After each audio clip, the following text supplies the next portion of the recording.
So during day one of NFL free agency, Sam Darnold agreed to a new contract with the Seattle Seahawks, 100.5 million over 3 years with 55 million guaranteed.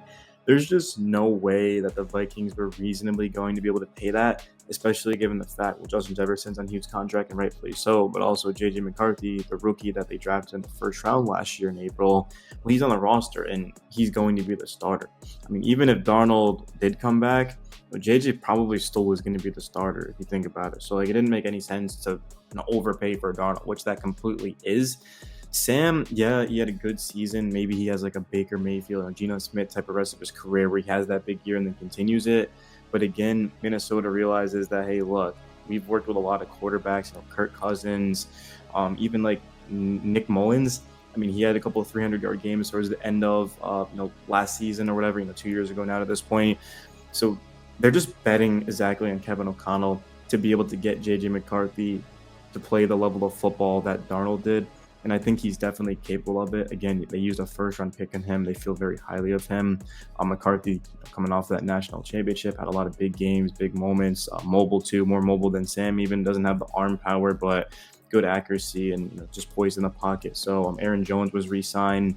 So Cam Bynum did go to the Colts, which is a big-time loss, but I think that he can definitely be replaced. Maybe not his presence that he gave the Vikings last year in the locker room, but just from ability, I think the Vikings will be just fine. In terms of other news from Minnesota, though, it's looking like Jonathan Allen ended up visiting with the Vikings. This was about 2 hours ago. That would be a big-time pickup for sure for them on the interior defensive line. Isaiah Rodgers agreed to a deal, of course, former Colt corner. He's got good size and speed to him. That fills a corner void right there. Ryan Wright, the punter, ended up being re-signed 1 year, $1.75 million deal. Byron Murphy Jr. hit the open market. I don't recall exactly where he went to, but I guess I could find that right now. Let's say he ended up, I don't think he signed anywhere yet, but he's hitting the open market, so more than likely he's going to be gone. And then we look at Aaron Jones was re-signed. Theo Jackson got an extension. That's pretty much exactly why they didn't bring back Cam, was because, again, they already gave Jackson that deal. Darnold hit free agency after they didn't tag him. He goes to the Seahawks. So pretty good start to free agency. I think we all knew that Sam was going to be gone. Just didn't make a lot of sense. I would have loved to have him back on like a reasonable deal, but I mean, he's going to take the money. Like, there's no way he was turning down 100.5 million. I don't think Sam Darnold is going to get that much again. I mean, last year he was an MVP candidate for 85% of the season. He just had those horrific 2 last games. I mean, all the Vikings losses came to, you look at the Rams and the Lions. So they beat every other team. That's 4 losses right there. I mean, that's just it's disappointing. But Darnold, again, he did kind of show who he was in those games. I didn't think the offensive line helped him very much. There was just not a lot of positives from those games. But I think the Vikings saw enough in that to realize that they're just going to move forward with McCarthy.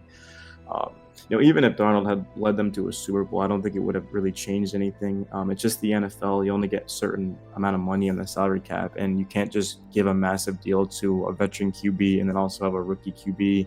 Like, it's just not really how it works. The rookies are expected to play, and that's exactly what McCarthy's going to do. If he hadn't gotten hurt in camp, I still think Darnold would have won the starting job, but I think he would have been replaced probably eventually. But also Darnold did play so well, so maybe he wouldn't have. But I'd say probably year 2. Maybe like McCarthy would have sat year 1 and then just played in year 2. We see that happen a lot.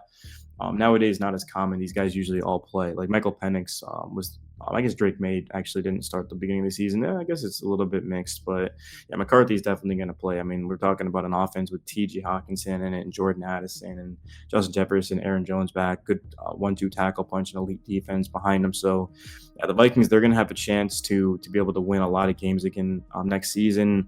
The question is just going to be their ceiling and how high truly is it, because last year with Sam Darnold, it almost felt like they could only go so far. I mean, I thought the Vikings had a chance, but like in terms of beating, the Eagles or beating the, like the Lions or the Rams when it mattered most. I mean, I was very skeptical of it, just because of Darnold. Like, he hasn't played in a big game like that. Week 18 against the Lions, bad, and playoffs, bad against the Rams. So now McCarthy, who's hasn't played in the NFL yet, but he's been in a lot of big moments in college, and there's going to be high expectations on him. But I think the Vikings will be fine. So far for free agency, I mean, they've done pretty well. Jonathan Allen though would be huge for them. I mean, that would change everything. That'd be a an absolute game changer for them too. And he just turned 30, so he's still a lot of football left in him, man. Especially as a DT, he's got multiple years left of being at that Pro Bowl type of level. 7 sacks in 3 separate seasons, and more than 7 sacks amassed. So that's really good there. Just looking at the Vikings, look at their defensive interior. They've got Harrison Phillips and they got Jerry Tillery, and then on the edge, of course, they've got looking at Jonathan Grenard. And remember in the first round last year, they went out there and they drafted Dallas Turner. So if they can get Jonathan Allen, I mean, this would be amongst the best defensive lines in all of football. I mean, it would be basically unstoppable. You can't discredit Andrew Van Ginkel the way he gets after the quarterback, and also dropping the coverage, had a couple of pick sixes, also dropped a couple too, which is crazy. And Van Ginkel had a good year. I was really high in him when he came over from the Dolphins too. He was one of the best players in football in the second half of that last season before the Vikings brought him in. Harrison Smith still kind of winning on that. Murphy Jr. is probably gone. Isaiah Rodgers is added. So the defense, I mean, the defense is going to be scary just like it was last year. I just think Jonathan Allen could be the difference between the Vikings like winning a Super Bowl and not. And then McCarthy is going to have to play well. He's going to have to be better than Darnold for this team to win. I mean, the NFL is just so competitive. I mean, of course, like Stafford and Hurts and Jaden Daniels now, and then the AFC, you guys know the quarterbacks and how good that gets. So, yeah, it'll be interesting just to see how the Vikings are able to finish off the rest of their offseason. But I like the start that they've had. I think Minnesota is the one team that I'm always going to root for the most in that division, just because this team has suffered for a while.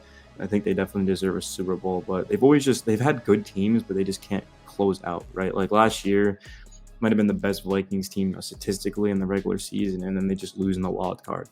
And they had to go on the road too, because the Lions beat them in week 18. And this goes to show how unfortunate, how cruel football can be sometimes, man. No team should be as good as the Vikings were and have to start on the road, but they were just completely overmatched, though, by those two top teams. I thought, the Rams nearly beat the Eagles in the playoffs. They were really close. They got all the way down to the red zone, just couldn't capitalize. The Eagles won the Super Bowl. The Lions just kind of came up short against the Commanders. So the NFC is going to be competitive. I think the Packers and the Bears are going to be improved. We'll see about the other teams, but yeah, outside of that, really not much else to add.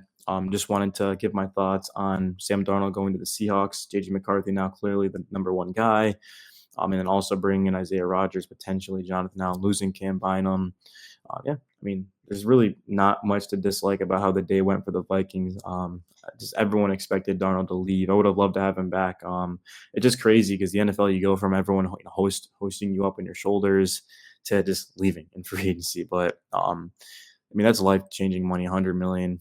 You got to take it if you're Sam Darnold, even though Seattle seems like a horrific situation, especially compared to Minnesota, who was probably the best for quarterback. Money talks. So, all right, guys, I'm out.